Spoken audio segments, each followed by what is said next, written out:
अस्सलाम वालेकुम स्टूडेंट्स, उम्मीद है आप सब खैरियत से होंगे। आज हम लोग chapter number 14 unit number 14 start कर रहे हैं करंट इलेक्ट्रिसिटी फिजिक्स के 10th क्लास का। जैसे कि हमने लास्ट चैप्टर के अंदर पढ़ा था किसके बारे में, चार्जेस के बारे में, कि चार्जेस दो किस्म के होते हैं, पॉजिटिव एंड नेगेटिव। उधर हमने इलेक्ट्रोस्टैटिक पढ़ा था, चार्जेस क्योंकि मूव नहीं करते, ठीक है। तो अब जब चार्जेस मूव करना स्टार्ट करते हैं तो वो करंट पैदा करते हैं। करंट प्रोड्यूस तब होता है जब चार्ज जो है पॉजिटिव टर्मिनल से नेगेटिव टर्मिनल की तरफ मूव करता है। इस चैप्टर के अंदर हम लोग डिफाइन इलेक्ट्रिक करंट पढ़ेंगे, कन्वेंशनल करंट पढ़ेंगे, फिर उसके बाद हम लोग पोटेंशियल डिफरेंस सर्किट के दरमियान पढ़ेंगे, फिर हम रेजिस्टेंस को डिफ़ाइन करेंगे, रेजिस्टेंस क्या होती है, फिर रेजिस्टेंस की टाइप कितनी की होती हैं, कौन सी होती हैं, फिर फैक्टर्स जो रेजिस्टेंस को अफेक्ट करते हैं, फिर कंडक्टर्स क्या होते हैं, इंसुलेटर्स क्या होते हैं, फिर एनर्जी के बारे में पढ़ेंगे और करंट की टाइप्स के बारे में पढ़ेंगे, डायरेक्ट करंट और अल्टरनेटिव करंट क्या होते हैं, ठीक है। ये सारी चीज़ें हम इस चैप्टर में डिस्कस करेंगे। सबसे पहले जो हमारा है charge in motion constitute electric current, यानी चार्जेस जो हरकत करते हैं, मूव करते हैं, तो वो इलेक्ट्रिक करंट पैदा करते हैं। अच्छा, उसके बाद इलेक्ट्रिक करंट की तरफ चलते हैं। कह most of electric charge around us is bound in neutral atoms. के ज़्यादातर इलेक्ट्रिक चार्ज हैं वो न्यूट्रल एटम होते हैं, जैसे हम लोगों ने रॉड्स के अंदर पढ़ा था, ठीक है। उसके अंदर चार्ज मूव नहीं करते, वो क्या कहते हैं, चार्ज मूव नहीं करते, इसलिए मैं इलेक्ट्रिक करंट नहीं कर सकता। It's not easy to overcome the electrostatic force of attraction between the nuclei. कहते ये बहुत मुश्किल है कि हम ख़त्म कर सकें electrostatic force between the nuclei and electrons in an atom. एक एटम और उसके न्यूक्लियस के दरमियान जो इलेक्ट्रोस्टैटिक फोर्स है उसको ख़त्म करना बहुत मुश्किल काम है, बहुत आसान नहीं है। हाउएवर इन मेटल्स, लेकिन मेटल्स के अंदर जो मेटल्स है, जैसे हमारे पास गोल्ड है, सिल्वर है, कॉपर है, इनके अंदर electrons are not tightly bound, वो टाइटली बाउंड नहीं होते न्यूक्लियस से और फ्री होते हैं मूव करने के लिए। They have weak force between them and the nuclei. इनके दरमियान और न्यूक्लियस के दरमियान में फोर्स कम होती है, वीक होती है।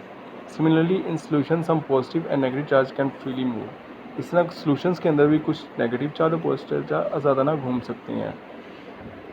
When such free charges are exposed to an external electric field, जब इन चार्जेस को एक इलेक्ट्रिक फील्ड प्रोवाइड की जाती है, they move in a specific direction, तो वो एक ख़ास डायरेक्शन में पहले रैंडमली मूव कर रहे होते हैं, फिर वो एक ख़ास डायरेक्शन में मूव करना स्टार्ट कर देते हैं, एंड देन कंस्टिट्यूट करंट, और फिर करंट पैदा होता है। Electric current is produced due to flow of either positive charge और नेगेटिव चार्ज, यानी electric current positive negative charge दोनों के मूव करने स्टार्ट हो सकता है, और बोथ या बोथ के at the same time. In metal the current is produce only due to flow of free electrons. Metals के अंदर करंट जो प्रोड्यूस होता है वो किसकी वजह से होता है, फ्री इलेक्ट्रॉन्स की वजह से, जो कि नेगेटिव चार्ज होते हैं। In case of electrolyte it's molecules in aqueous solution dissociate among positive and negative ions, यानी एक्वस सोल्यूशन के अंदर जो है वो डिसोसिएट करते हैं पॉजिटिव और नेगेटिव आयन में। So the current in electrolyte is produce due flow of both positive negative charge. अच्छा, अब ये करंट की डेफिनेशन है, ये जो ब्लू कलर आपको नजर आ रही है, the rate of flow of electric current electric charge through any cross section area is called current. जो रेट है फ्लो करने का इलेक्ट्रिक चार्ज इसका क्रॉस सेक्शन एरिया से, ख़ास एरिया से, इसको हम क्या नाम देंगे, करंट का। अगर चार्ज जो है वो क्यू चार्ज गुजर रहा है एरिया, एक एरिया से in time t, then current I flowing through it will be given by, यानी करंट का फार्मूला आ गया charge over time, I is equal to q by two. अब करंट का जो यूनिट होता है वो हम लोगों ने 9th क्लास में चैप्टर 1 में फिजिक्स में डिस्कस किया था कि करंट का ऐसे यूनिट होता है एम्पेयर, तो यहाँ भी वही रहेगा, ऐसे unit of current is ampere. अब यहाँ आपके पास 1 एम्पेयर की डेफिनेशन है, जिसको मैं आपको अंडरलाइन कर देता हूँ।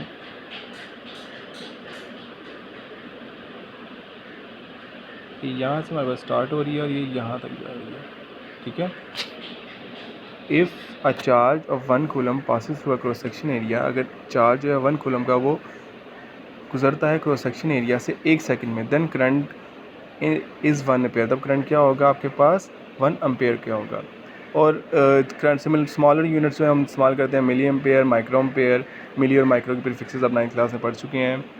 अब कहते हैं नेक्स्ट कह रहा है कि battery is one of the source of current. Battery जो है एक सोर्स है करंट का। बैटरी जो आपके ये टीवी रिमोट्स में सेल यूज़ होते हैं, या आपके पास जो ये जो चार्जेबल बैटरीज होती हैं, मोबाइल की बैटरी कह सकते हैं आप कार्स की बैटरी कह सकते हैं। The electrochemical reaction inside a battery separate positive and negative electric charges. कहते जो इलेक्ट्रोकेमिकल रिएक्शन है वो बैटरी के अंदर सेपरेट करता है पॉजिटिव और इलेक्ट्रिक नेगेटिव चार्जेस को। This separation charges set up potential difference, जिससे एक पोटेंशियल डिफरेंस क्रिएट होता है, जो हमने लास्ट में डिस्कस किया था between the terminal of battery. When we connect a conducting wire across the terminal of battery, जब हम कंडक्टिंग वायर को टर्मिनल के साथ बैटरी के साथ अटैच करते हैं, charge can move from one terminal to the other. तो चार्ज जो है वो एक टर्मिनल से दूसरे टर्मिनल की तरफ मूव कर जाता है। The chemical energy of the battery changes to electric potential energy. Chemical energy जो होती है बैटरी की वो चेंज हो जाती है इसमें इलेक्ट्रिक पोटेंशियल एनर्जी में। Electric potential energy decrease, electric potential energy जो कम होती है जैसे जैसे चार्ज जो है वो मूव करते हैं around the circuit. This electric potential energy can be converted to other useful form energy. इसका हम इस्तेमाल कर सकते हैं हीट के लिए, लाइट के लिए, साउंड के लिए। फॉर एग्जांपल हमारी जो आप ब्लूटूथ हैंड फ्री स्केलें यूज़ होती हैं, हमारे पास जो चार्जेबल कई लाइट्स इस्तेमाल होती हैं, ये सारी इसमें आती हैं। It is the only the energy which change from form but the number of charge carry and the charge on each carrier always remain the same, यानी चार्ज हमेशा सेम रहता है। Instead of electric potential energy we use a term electric potential which is potential energy per unit charge, यानी एक charge पर कितने potential energy है। आगे एग्जाम्पल हमने खुद ट्राई करनी है। फिर आगे आपको बताता है conventional current.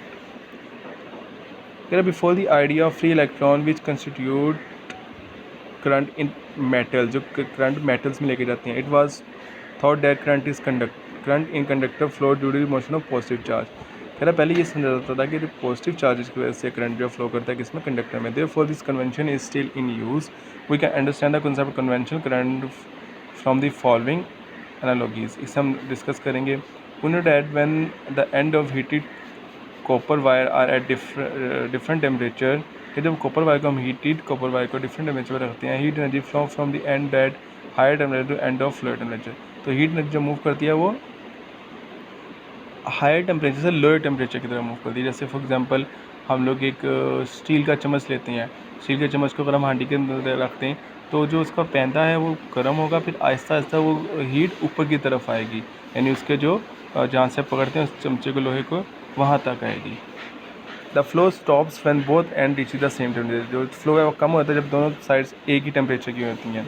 Water in a pipe also flows from high level to the lower. पानी जो है पाइप के अंदर भी ऊपर वाली जगह से नीचे की तरफ मूव करता है। जैसे अभी घर में जो टैंकी है वो ऊपर पड़ी हुई है, हाँ, अगर आपकी टैंकी भरनी है मोटर के लिए, वो हम मैकेनिकल एनर्जी यूज़ करके उस पानी को, इलेक्ट्रिकल एनर्जी को मैकेनिकल एनर्जी में कन्वर्ट करके पानी को ऊपर लेके जा रही हैं। ठीक है।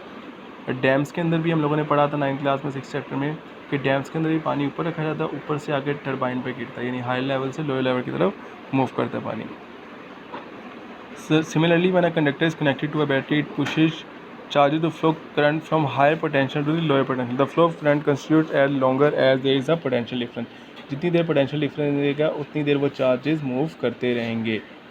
अब कंडेंसर करंट की definition, current flowing from positive negative terminal of the battery due to flow of positive charges की वजह से इज कॉल्ड कन्वेंशनल करंट। उसका हम क्या नाम देते हैं, कन्वेंशनल करंट का नाम देते हैं। ये अभी तक हमारे पास सिर्फ 2 डेफिनेशंस हुई हैं याद करने वाली, एक आपको इलेक्ट्रिक करंट की, एक कन्वेंशनल करंट की। आगे वो टॉपिक कह रहा है the measurement of current. The measurement of current में हम लोग जो इंस्ट्रूमेंट जिससे हम इलेक्ट्रिक करंट को मेजर करते हैं, एक होता है कि इलेक्ट्रिक करंट को डिटेक्ट करना।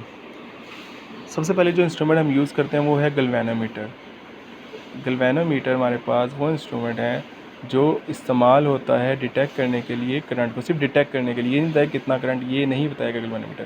Galvanometer is a very sensitive instrument and can detect small current in a circuit, यहाँ तक। ठीक है। A current of few milli ampere is sufficient to cause full scale deflection unit. ठीक है, यानी अब थोड़ा सा भी करंट गिरेगा, मिली एम्पेयर का भी करंट गिरेगा तो ये फुल डिफ्लेक्शन शो करेगा। ये सिर्फ ये बताएगा करंट इसमें है कि नहीं। फिर आता है हमारे पास ammeter.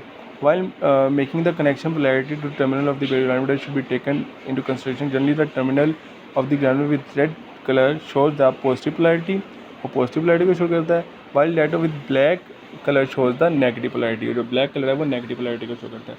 And ideal granulometer should have very small resistance। अब resistance का हम आगे जाके पढ़ेंगे, resistance का थोड़ा बता देता हूँ।